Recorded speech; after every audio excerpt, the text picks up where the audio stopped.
G'day champions. I wanted to talk to you guys, just want to do a little talking head video about a game called Trepang2 that you might have seen me play over on my Twitch channel a couple of times. It's a game that I think is going to appeal to a whole bunch of people, but a game that I don't think is getting enough eyeballs on it in terms of people playing the demo, people streaming or creating content for the game. And I think it's just this really interesting game mechanically that fixes a bunch of problems in games that it is inspired by. And in this whole gamut of movement shooters, I think it stands out uniquely. It's this game that manages to marry a bunch of different subgenres together and create what ends up being mechanically a really cool gameplay loop. It's got this kind of realistic military FPS vibe going with its visual style, its weapon design and weapon loadout, but it's also got this movement shooter element to it, where you can move really quickly via crouch sliding. You can get these really long range jumps out of your crouch slide. You can sprint really quickly, and the whole game just feels fast. But then tacked onto the end of all that is this resource management element. It's a very light resource management element, but ultimately the resource management allows you to kind of stay in the fight in a way that games that it was inspired by in the past haven't been able to do and have kind of suffered for it.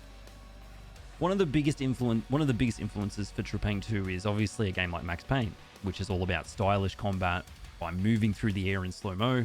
Max Payne would dolphin dive and things would go in slow-mo and you'd take dudes out and nice and slow, and it would look really cool.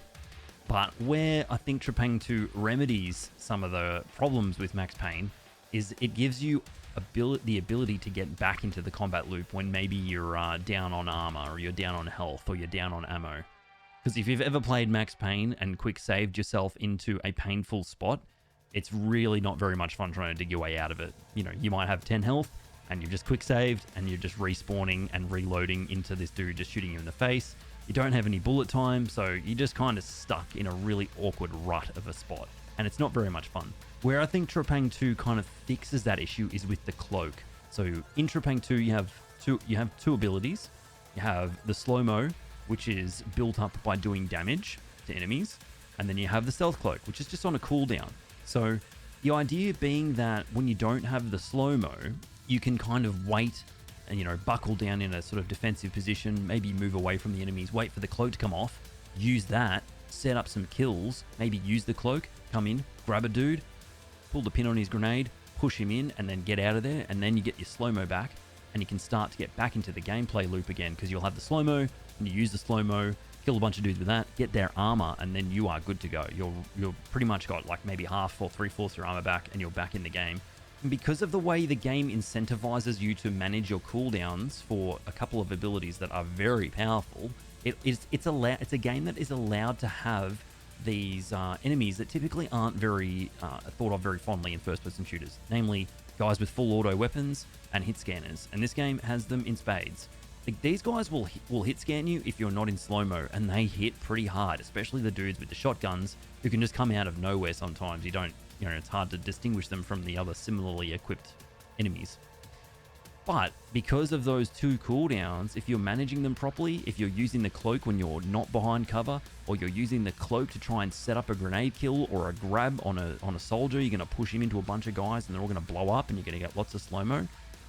This game can afford to have hit scan enemies who aren't always hit scan. If you're in slow-mo, they're no longer hit scan.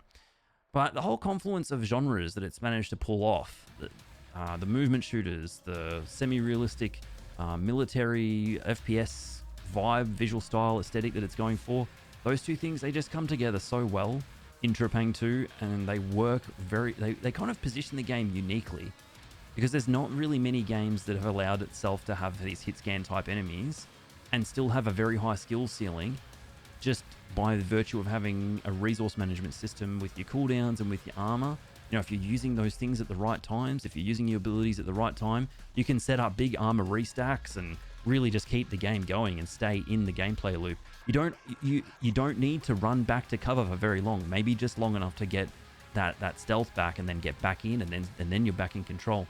One thing I will say is the game does kind of suffer a little bit from rich get richer syndrome, where if you're in control of the game and you're killing the dudes and you got your armor good to go, it's very cruisy. But as soon as you start to struggle a bit, you feel the game start to sink its teeth in, and then you got to dig your way back out. But if you're like full armor, loads of ammo, loads of cooldown, oh, you can't go wrong. Anyway, I just wanted to talk a bit about the game because I really feel like I need to give my perspective on this game because I don't think that it gets enough eyeballs on it. And I really, really hope that the guys working on it, they just keep doing what they're doing because they got lightning in a bottle. Just to put it into perspective, I spent like 10 hours playing the most recent COD campaign, and I was, it was tired, and it felt tired by the time I got to the end of it, because the gameplay loop is just not amenable to the type of enemies that they have in the game. It doesn't matter what production value they throw at that game. The gameplay loop that they have inherited from 15 years of that series being around, it just doesn't work in this day and age anymore. Players want games where they can exercise their skills, their awareness of the mechanics, and really master the game. And I feel like you can't do that in that game, and I just wanted to stop playing it and play more Trepang2. It's just such a good game. Like I just can't wrap my head around how good it is. I really can't. So I wish Trepang Studios all the very best in putting the game together. Thanks for making it. Awesome soundtrack, awesome game, great meshing of subgenres, and again, all the very best with the rest of the development. Anyway, I'm going to let the rest of this gameplay roll through. This is a playthrough on very hard, on the level called Complex. So enjoy.